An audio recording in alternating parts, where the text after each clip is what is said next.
রাজনীতিবিদদের যে কেউ কাউকে বিশ্বাস করে না, কেন করে না, এই ভিডিওটা দেখলেই বুঝবেন। সরকার পতনের পর আওয়ামী লীগ খুব বড় একটা সাপোর্ট করেছে কাকে? ডোনাল্ড ট্রাম্পকে। মার্কিন যুক্তরাষ্ট্রে যখন নির্বাচন, শেখ হাসিনার নির্দেশ ছিল আওয়ামী লীগের নেতাকর্মী যারা আমেরিকাতে আছে তারা যেন ট্রাম্পের পক্ষে কাজ করে। আর বাংলাদেশেও একটা হাস্যকর ঘটনা ঘটছিল যে একটা সমাবেশ করবে বা রাস্তায় হরতাল প্রতিবাদ করবে, ট্রাম্পের ছবি সামনে লাগায়া। ইভেন আওয়ামী লীগ সর্বোচ্চ ইফোর্ট দিছে ট্রাম্পকে জিতাইতে এইবার। কারণ 5ই আগস্টের পরপর নির্বাচনের আগে ট্রাম্প একটা টুইট করছিল, খেয়াল আছে, সরকার নিয়ে, বাংলাদেশের পরিস্থিতি নিয়ে। তো মোটামুটি সবাই ভাবতেছিল বাইডেন সরকারের সাথে শেখ হাসিনার অনেক খারাপ সম্পর্ক ছিল, সমালোচনা ছিল। তো ট্রাম্প আসলে আমেরিকায় আওয়ামী লীগের ভাগ্য খুলবে। আসলে কি খুলছে নাকি আরো বিপদে পড়তেছে? ক্যালকুলেশন দেখেন। ট্রাম্প ক্ষমতায় আসার পরে বাংলাদেশ ইস্যুতে গেল পরশুদিন দুই ধাপে 2টা বক্তব্য দিয়েছেন। এই বক্তব্যগুলো পুরো বাংলাদেশকে লাড়াচাড়া করতেছে। 380 কোটি টাকার যেই হিসাবটা, নাম পরিচয়বিহীন 2 জন মানুষের একটা কোম্পানি বা 2টা কোম্পানি এ টাকাটা উঠে নিয়ে গেছে। হাউ? সরকারের সংশ্লিষ্টতা ছিল, আমেরিকা মনে করছে এটা। ট্রাম্প বলছে যে এটা কেউ জানে না, এটা কি হয়, কেমনে হলো, এটা কাদেরকে দিল, কেন দিল? উগ্র বামপন্থীরা যেন ক্ষমতায় আসতে পারে বা ডানপন্থীরা আসতে না পারে। তো বামপন্থীকার উগ্র, আমি নাম নিলাম না, ডানপন্থীকার আপনারাও চিনেন। তো শেখ হাসিনার সরকারে বামপন্থীদের একটা মিলন মেলা ছিল সব জায়গায়, এটা কিন্তু বাস্তব। এখন এই যে বামপন্থীদের সাথে অতিরিক্ত আনাগোনা, কালচার, সংস্কৃতি, বঙ্গবন্ধু ইস্যুতে আর বিভিন্ন ইস্যুতে আওয়ামী লীগের অনেকগুলো সিদ্ধান্ত বামপন্থীরা সাপোর্ট করে যাচ্ছিল। ডানপন্থীরা কোথাও না কোথাও নীরব ছিল, অথবা জেলে ছিল, অথবা অনেকে টুকটাক ঘুরে পেঁচে কথা বলছে, বোঝা গেছে। এখন ট্রাম্প একের পর এক যে বক্তব্যগুলো দিচ্ছে, এগুলা আওয়ামী লীগ সরকারের আমলে আসা অনুদান। ইভেন লাস্ট কয়েক বছরের মধ্যে এই ঘটনাগুলো ঘটছে।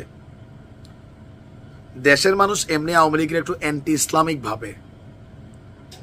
আর ট্রাম্প বলছে যে টাকাটা আমেরিকা দিছে, এই টাকাটা এই দেশে কি কাজে লাগছে? উগ্রপন্থীদের, উগ্র বামপন্থীদের ক্ষমতায় বা ভোটের মাঠে প্রাধান্য, এগুলা, এই জিনিসগুলা রাইট নাও আমেরিকা যখন এই কথাগুলা বলে, দেখেন আমাদের গণমাধ্যম ডক্টর ইউনুস কি বলে, এগুলো জরুরি না। সরকার বদল হলে দেখা গেছে আবার বিএনপি সম্পর্কে এগুলা বলবে, আওয়ামী লীগের তেল মারবে, এগুলো আমাদের দেশে মানুষ আমরা ভাইবা নিছি। কিন্তু আমেরিকা যখন কথা বলে, ইন্টারন্যাশনাল গণমাধ্যম যখন কথা বলে, উইথ এভিডেন্স, কিন্তু এগুলো নিয়ে ব্যাপক চাপে আছে শেখ হাসিনার সরকার, শেখ হাসিনার অনুসারী যারা আছেন অথবা যারা এগুলা সরকারে ছিলেন তৎকালীন। কারণ এগুলোর ইনভেস্টিগেশন হবে। এখন যে পরিস্থিতি তৈরি হয়েছে, ট্রাম্প আওয়ামী লীগকে সহযোগিতা করবে, কোন রকম ভূমিকা রাখবে, আপনার মনে হচ্ছে? এটা কিন্তু হবে না। ট্রাম্প এমন এক ক্যারেক্টার, নিজের দেশের বাইরে কাউরে বোঝে না। সে কি করছে জানেন? তার দেশে যে সকল সরকারি কর্মচারীরা আছে, ইলন মাস্ক ওটার দায়িত্বে আছে, চিঠি পাঠাইছে যে আগামী শনিবারের ভিতরে উত্তর দাও। কিসের? গত 1 মাসে তোমরা কি কাজ করছো, 1 সপ্তাহ কি কাজ করছো সরকারে বৈশা? আপনি একজন রাইটার, কি লেখছেন? আপনি সরকারের এই দায়িত্বটাতে আছেন, কর্মচারী কি করছেন? বুঝতে পারছেন তো? আসলে এগুলা দেশকে আগায় না, পিছায় না। আমাদের দেশে সরকারি কর্মচারী কর্মকর্তারা মন খুশি চলে। এখন আপনি যদি বলেন যে 1 সপ্তাহ কি কাজ করছেন, আপনি যে বেতনটা নিলেন আমার ট্যাক্সের টাকার, আপনি কাজ কি করছেন? আমার থেকে ঘুষ খাইছেন, আমার ফাইল আটকাইছেন, প্ল্যান আটকাইছেন, উপায় থাকবে? তবে আওয়ামী লীগের জন্য আজরাইল হিসেবেই বিশ্ব মুভমেন্টে ট্রাম্প চলে আসছে। ট্রাম্প যখন কথা বলে, পজিটিভ বলে পুরো বিশ্ব পজিটিভ হয়, নেগেটিভ বলে পুরো বিশ্ব নেগেটিভ হয়।